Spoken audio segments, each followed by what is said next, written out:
Hello अस्सलाम वालेकुम sir, आप कुछ बोल रहे हैं? आवाज़ नहीं आ रही आपकी।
मुझे लगता है।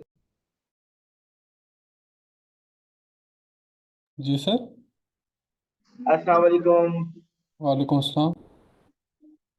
अच्छा जी, टॉपिक चैप्टर नंबर 1 हम कंप्लीट कर चुके हैं, रिप्रेजेंटेशन ऑफ डेटा। और कल मैंने ये कहा था कि आपने इस वर्कशीट को कंप्लीट कर लेना है। सो आई होप वो कंप्लीट कर चुके होंगे। मैंने आज का कहा था। ये कब मैंने कहा यार, ये स्टेटमेंट कब मैंने दी है? जलाल, मैंने वर्क होमवर्क कुछ दिया था आज? सर आपने बोला था आज या मंडे को करके ले आना।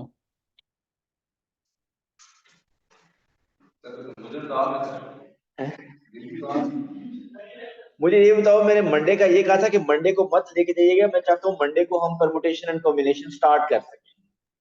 सर आपने बोला था कि कोशिश करेंगे कि मंडे को हम अगला चैप्टर स्टार्ट कर दें, मगर हाँ जी, आपने सर ठीक है। मंडे तक की इजाज़त दी थी। अच्छा, इजाजत दी थी, चलो जी, मान लिया।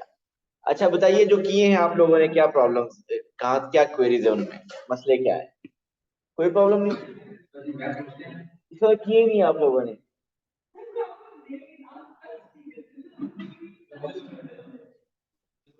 हाँ, आप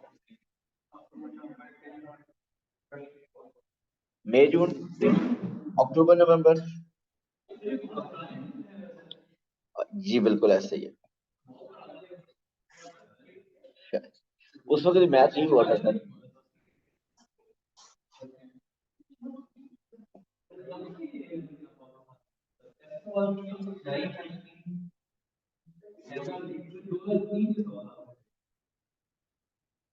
सब प्रैक्टिस करने चाहिए ना। वो यार, मुझे ये बताएं, मैथ्स 2002 में डिफरेंट था? ओ यार।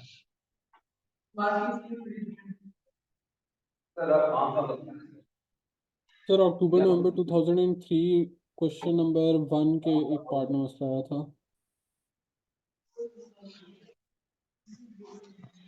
अच्छा जी, पहले आपने कौन सा कहा, मई जून? October November 2010. 2003. एक मिनट जलाल, पहले इधर से 61 वेरिएंट और क्वेश्चन नंबर 4।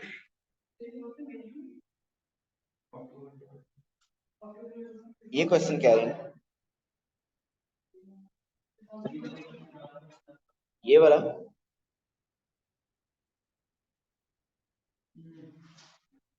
ये अक्टूबर नवंबर, अच्छा मई जून, सॉरी मैंने मई जून।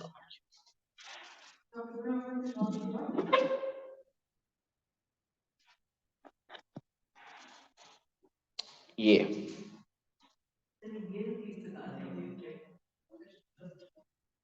कह रहे हैं question 4।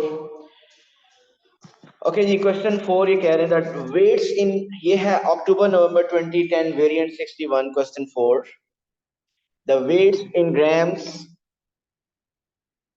of a number of stones measured kept to the nearest grams are represented in the following table. Weight 1 to 10, the frequency is 2x. 11 to 20, the frequency is 4x.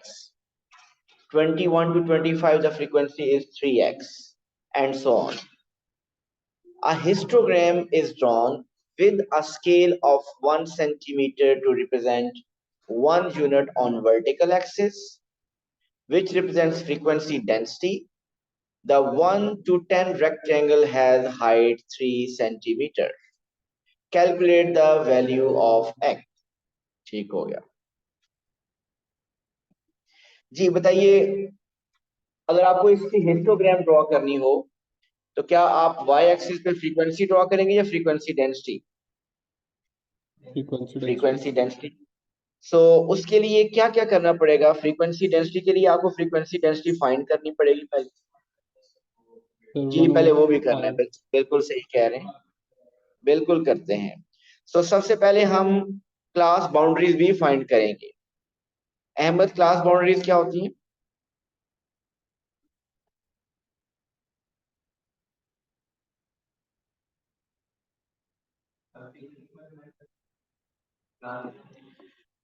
Class boundaries, जी राहा Shahid, what are class boundaries? Sir, like the width of the column that you draw. How to find class boundaries here? And why So do we you need use class boundaries? Sir मुझे नहीं लगता जरूरत पड़ेगी, काफी आपको clear लगता है कि जरूरत नहीं पड़ेगी? Yes sir. कासिम बताइए, क्लास बाउंड्रीज चाहिए हमें? जलाल, कासिम कह रहे हैं क्लास बाउंड्रीज के बगैर काम ही नहीं चलेगा। हाँ, अगर 2 मार्क्स कटवाना चाह रहे हैं तो फिर वो कह रहा है कि ड्रॉप, वैसे 2 मार्क्स में कुछ भी नहीं मिलेगा। sir, ठीक हो गया। isn't मुझे the बताइए weight जलाल, अगर आप इसकी हिस्टोग्राम ड्रॉ करें, फर्स्ट इंटरवल है 1 to 10, नेक्स्ट इंटरवल है 11 to 20, क्या जो रेक्टेंगल्स बनेंगी वो कनेक्टेड होंगी? नहीं सर। नहीं होंगी ना। सो रेक्टेंगल्स अगर कनेक्टेड ना हो तो वो तो हिस्टोग्राम ही नहीं होती। सर तो मगर इसका हमने मतलब हिस्टोग्राम हम ड्रॉ, तो नहीं ड्रॉ करनी ना। तो हिस्टोग्राम अगर ड्रॉ करनी हो तो आपको रेक्टेंगल्स कनेक्टेड होनी चाहिए। अब अगर रेक्टेंगल्स कनेक्टेड होनी चाहिए तो इसका मतलब क्लास बाउंड्रीज हमें चाहिए। क्लास बाउंड्रीज का वैसे यहाँ पे हमें क्योंकि ड्रॉ तो नहीं करना, लेकिन क्लास बाउंड्रीज अगर मैं ड्रॉ करना हो तो क्लास बाउंड्रीज इसकी कैसे फाइंड करते हैं अहमद? यस, लोअर में से 0.5 सब्ट्रैक्ट करते और अपर में 0.5 ऐड करते, तो ये बन जाता है 0.5 टू 10.5। नेक्स्ट क्या हो जाती? 10.5 टू 20.5। चले बस वो आगे कर लेंगे। अब आप करते हैं frequency density. And Qasim, what's the formula for frequency density? Frequency divided by class width, जो बाउंड्रीज की विड्थ है। सो जो फर्स्ट रेक्ट इंटरवल है, ये फ्रीक्वेंसी डेंसिटी ही बेसिकली हाइट होती है। सो फर्स्ट जो रेक्टेंगल 1 to 10 है उसकी हाइट 3 सेंटीमीटर के बना है। Height mean frequency density. So frequency density is given 3 centimeter. So this is 3 centimeter. What's the frequency? It's 2x. What's the class width? 10.5 minus 0.5 is 10. So यहाँ से आपके पास 2x is 30. So what is x? 15. 15.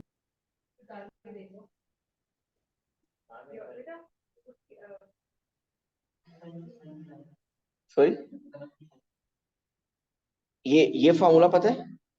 O level में भी करते हैं, frequency density is equal to frequency over class width.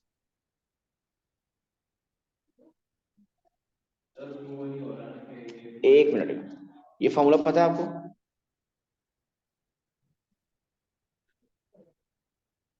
Frequency density is equal to frequency over class width. ये कहीं सुना है आज तक या फर्स्ट टाइम देख रहे हैं? बोले ना यार, कुछ पता है ना?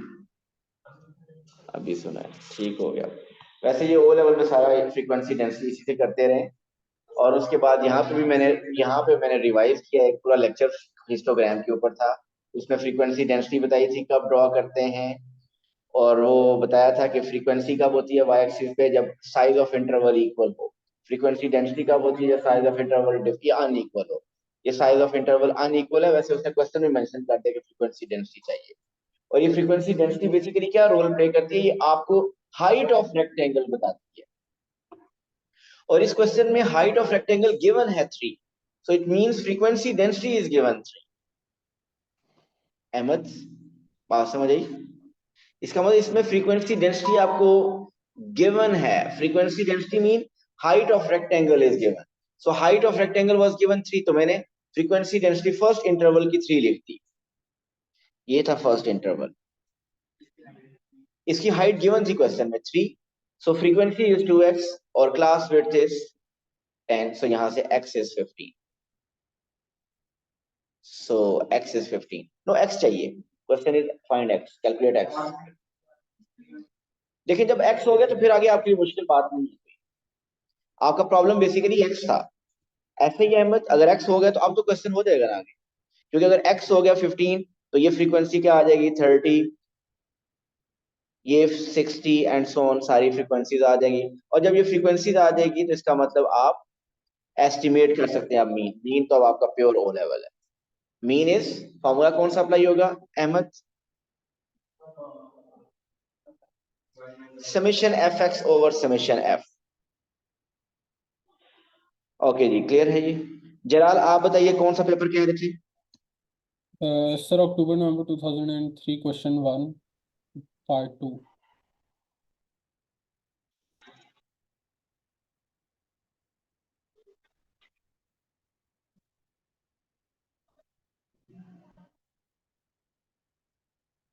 सर वेरिएंस वाला हिस्सा.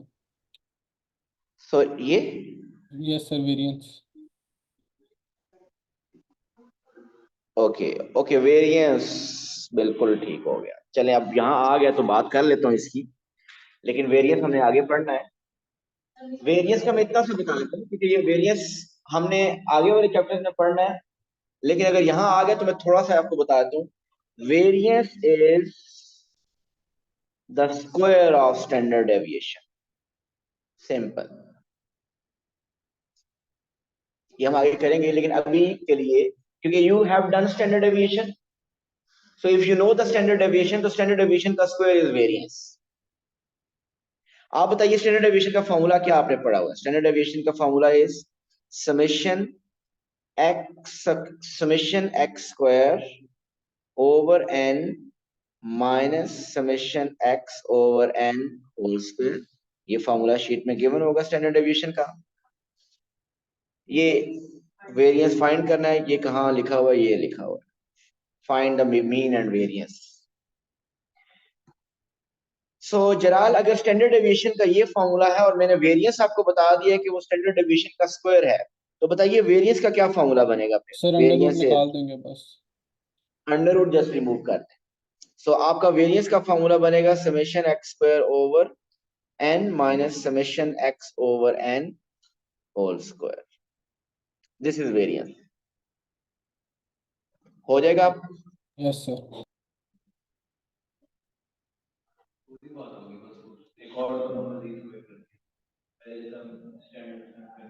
वो स्क्वायर रूट रिमूव कर दें। आप देखो ना स्टैंडर्ड डेविएशन का अगर स्क्वायर ले लें तो स्क्वायर रूट कैंसिल हो गया, आपके पास वो सिर्फ स्क्वायर रूट रिमूव कर दें तो वेरिएंस आ जाएगा। जी नेक्स्ट बताइए। यस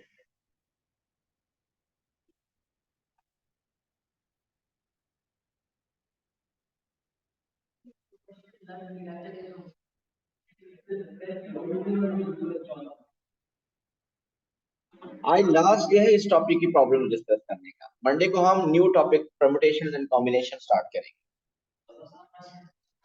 मजा आ जाएगा। अक्टूबर नवंबर 2004 बताइए। बहुत अच्छा क्वेश्चन पूछा है मिस्टर कासिम ने। ये आपका टेस्ट है, क्योंकि मुझे लगता है आपके पास और क्वेश्चन नहीं है।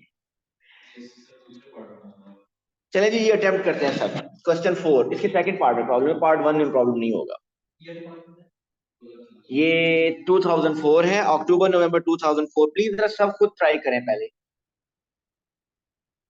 October November 2004 question 4 is the ages x years of 18 people attending an evening class are summarized by the following totals. Summation x is 745 and summation x square is 33,951. Sir ये तो हो गया था, इसमें बस फॉर्मूलाज इस्तेमाल करना। सेकंड पार्ट भी हो गया। Yes sir. गुड हो गया। थोड़ा सा मसला सेकंड पार्ट में ही आता है।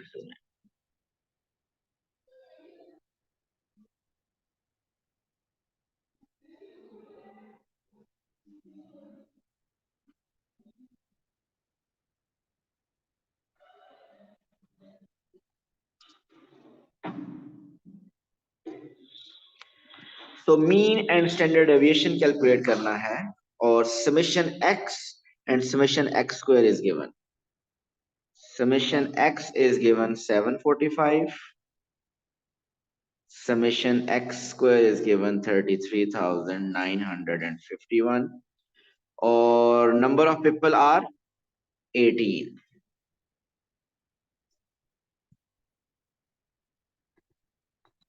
राजा उस्मान।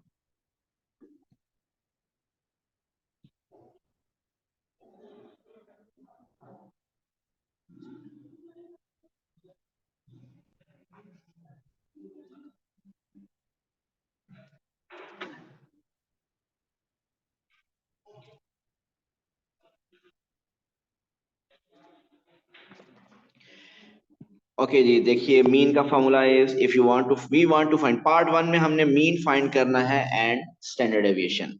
सो पार्ट 1 इज डिफिकल्ट नहीं है। सो मीन का formula we know summation x over n। Abdullah what is summation x? 745।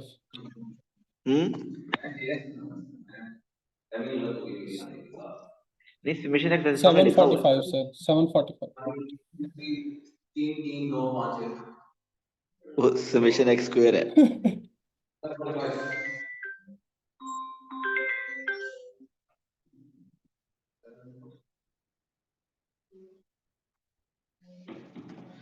So summation mean is summation x which is 745, n is 18, so mean आपके पास क्या आ रहा है? 41.4। 41.4। 41.4.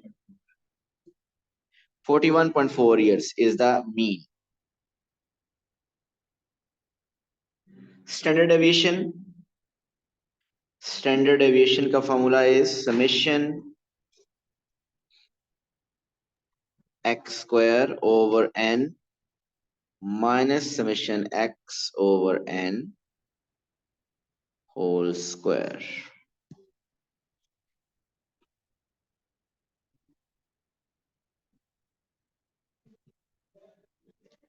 Summation x square is 33,951 over n is 18 minus summation x is 745 over 18. 18.2 No option of 13.16. 3 significant figure. So 13.2 is the standard deviation. So part 1 में तो कोई issue नहीं है, part 1 तो बहुत इजी था। अब देखते हैं पार्ट 2 में क्या प्रॉब्लम है, और वो हमें हादिया बताएंगे कैसे करना है।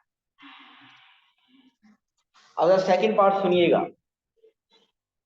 टोटल कितने लोग थे? 18।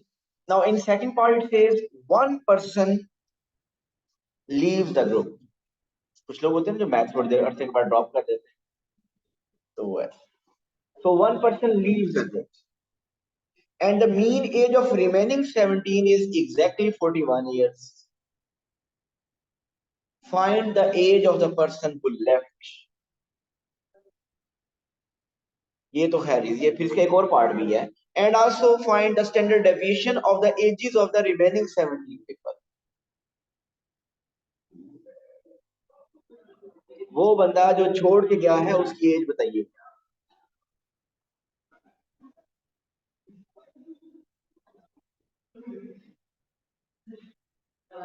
सर बताऊं? नहीं, थोड़ा वेट करें।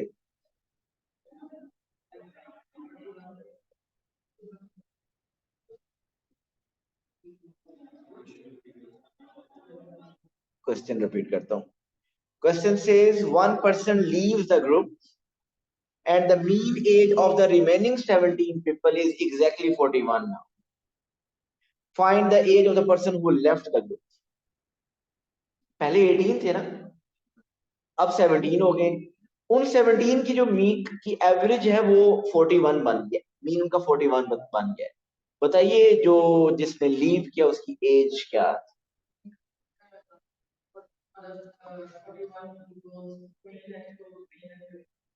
मतलब आप कह रहे हैं कि मीन का फॉर्मूला होता है समेशन x ओवर n, ये होता है।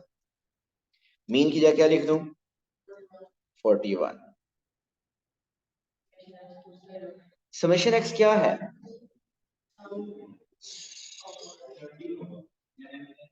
n17 लिखूंगा और फिर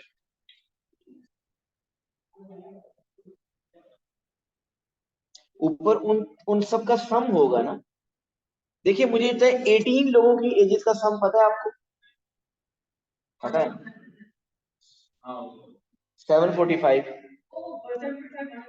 745 उसमें से एक बंदा निकल गया और उसकी एज क्या थी x, तो वो निकाल दें आप। समझे बात? या नहीं? देखें मीन न्यू जो 17 लोग हैं उनका मीन है 41, डिनोमिनेटर में n लिख दिया 17 क्योंकि 17 पीपल है, तो न्यूमरेटर में उन 17 का सम लिखना है ना। ये जो सम है ये कितने लोगों का हुआ है? ये उन 18 लोगों का, मुझे तो 17 का लिखना है। इसका मतलब वो जो एक निकल गया उसका मुझे माइनस करना है 745। हाँ जी, तो 745 में से वो माइनस कर दिया। ये एक मेथड है जिससे आप x फाइंड कर सकते हैं। मीन x मीन ये उस पर्सन की एज आ जाएगी। x is 48। So Ahmad x 48 ही आ रहा है या कुछ और कर रहे हैं आप? सर 48।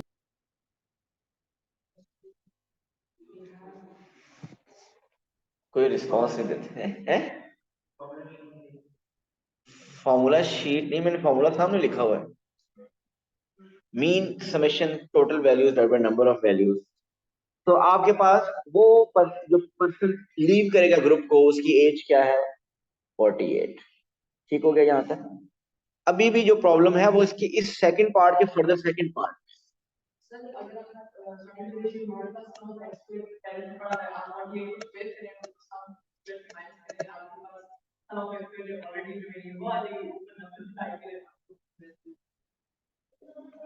बाकी कोई पता चला या नहीं, या फॉर्मूला शीट का वेट कर रहे हैं?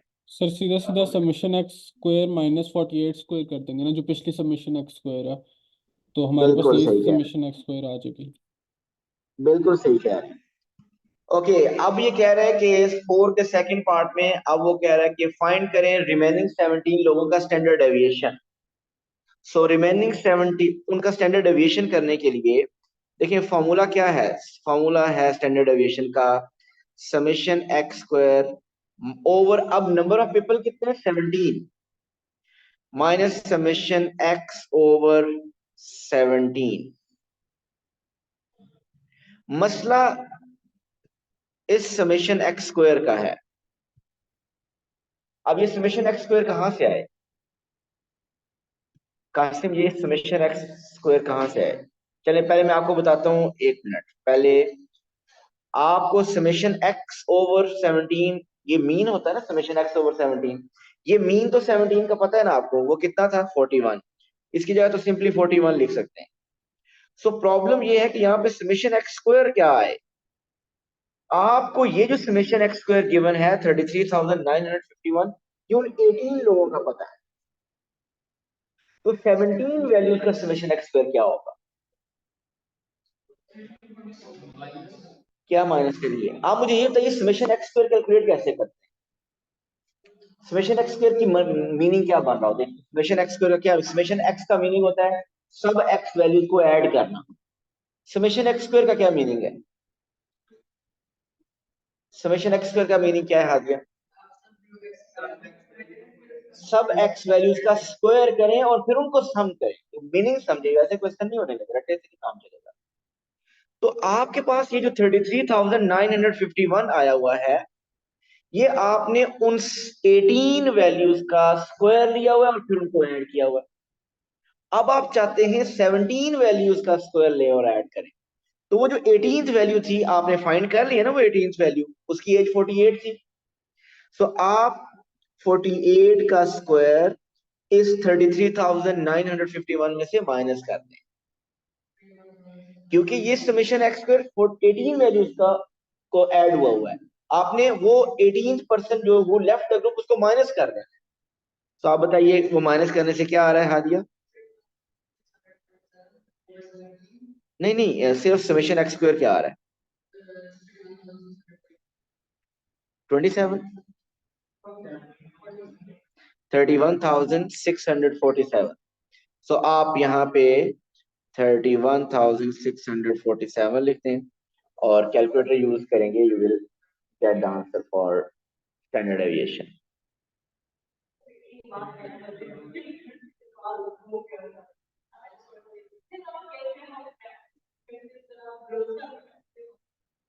जी mister mister mister mister Talha, आपको ये समझ आया क्वेश्चन? जी सर आया है। गुड। और कोई प्रॉब्लम बताइए।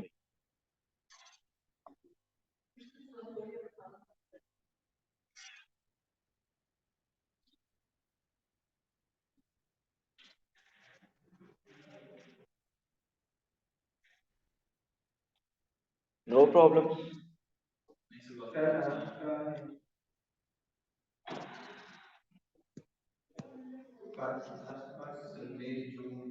बोले किए, ये पता क्या कह रहे हैं, मैं समझ गया। स्क्रॉल कर रहा है और चेक कर रहा है कि कौन सा मुश्किल है वो बता दूं। किए क्वेश्चन या नहीं? No answer. चले लास्ट क्वेश्चन अटेम्प्ट किया वो इनसे नहीं करते हैं भाई।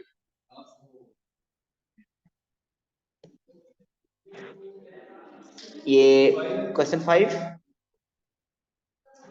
पार्ट 3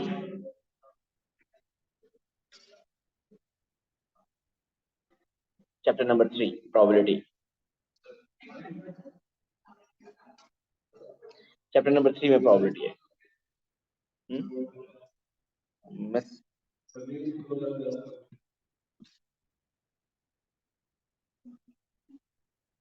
मई जून 2010 वेरिएंट कौन सा है?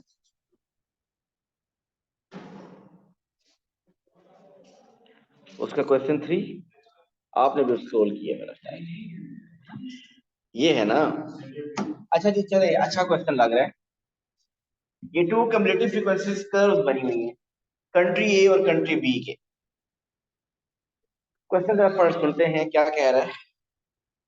The birth weights of random samples of 900 babies born in country A and 900 babies born in country B are illustrated in the cumulative frequency graph. Use suitable data from these graphs to compare the central tendency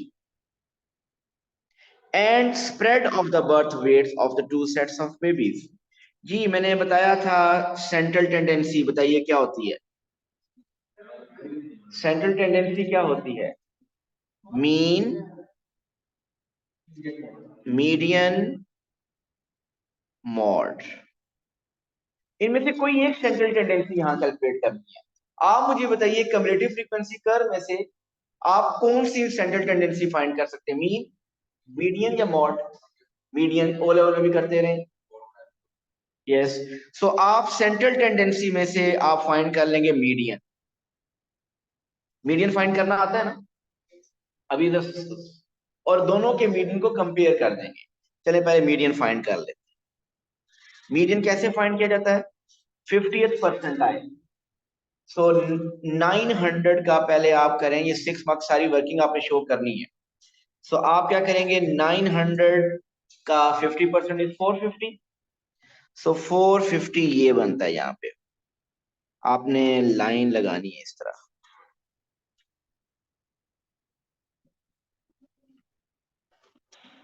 क्या आप बताना है कि आपने graph use किया है। So what's the median of country A? ये आपने डायरेक्ट लिखना, मैं डायरेक्ट लिख रहा हूं, आपने वर्किंग कितना बन रहा है? 2.1 से भी 2.05। ठीक है, 2.05। अब कंट्री बी का बताइए। 50%, 50% ऑफ 900 इज 450। सो ग्राफ में 450 को आप देखेंगे। सर 3.85।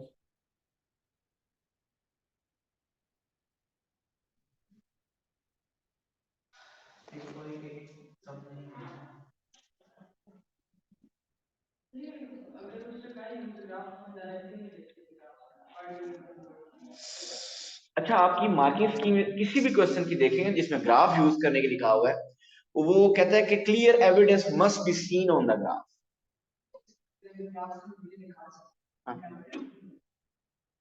कैलकुलेट क्या कर रहे हैं? उधर भी कर रहे हैं।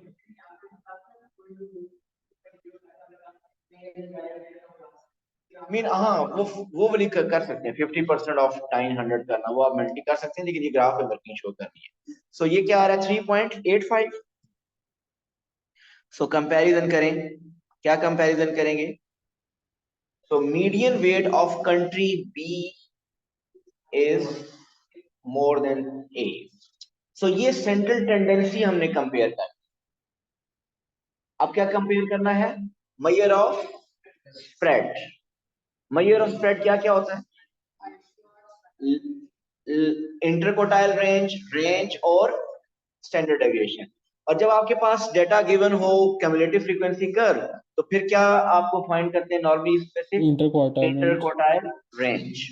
तो आप दोनों का इंटरकोटाइल रेंज कैलकुलेट कर लीजिए। कर लेंगे ना इंटरकोटाइल रेंज? कैसे करेंगे? कासिम मेथड बताइए। ए का इंटरकोटाइल रेंज। अपर कोटाइल कैसे करेंगे? So 25 percentile lower quartile, 75th percentile upper quartile. So दोनों अपर कोटाइल और लोअर कोटाइल को ग्राफ में शो करना है और दोनों के फाइनल आंसर्स को माइनस करना है। ठीक हो गया? और फिर दोनों का मेजर ऑफ ए और बी दोनों का जब आ जाएगा इंटरकोटाइल रेंज, सो किस जलाल किया हुआ है आपने ये क्वेश्चन? नहीं सर। सपोज करते हैं कि इंटरकोटाइल रेंज ऑफ ए आ रहा है 1.3 और बी आ रहा है 1.8। सो मेजर ऑफ स्प्रेड किसका ज्यादा है? बी का। Measure of spread is of B is, ये मैंने फाइंड नहीं किया, एक्यूरेट नहीं फाइंड। हाँ, एक्यूरेसी नहीं, आप इसको कहते हैं कंसिस्टेंसी। कंसिस्टेंट, कौन सा डेटा ज्यादा कंसिस्टेंट है? ए। सो कंट्री ए के बच्चे ज्यादा कंसिस्टेंट है, ठीक है, वेट के मुकाबले। ठीक हो गया? और कोई क्वेश्चन? मंडे को हम स्टार्ट करेंगे इंशाल्लाह परमुटेशन एंड कॉम्बिनेशन। इस वीकेंड पे ये चैप्टर आपकी वर्कशीट कंप्लीट होनी चाहिए, और हादिया जहां वर्कशीट करेंगे वो मंडे को लेके आएंगे। थैंक यू सो मच, अल्लाह हाफिज। अल्लाह हाफिज़ सर।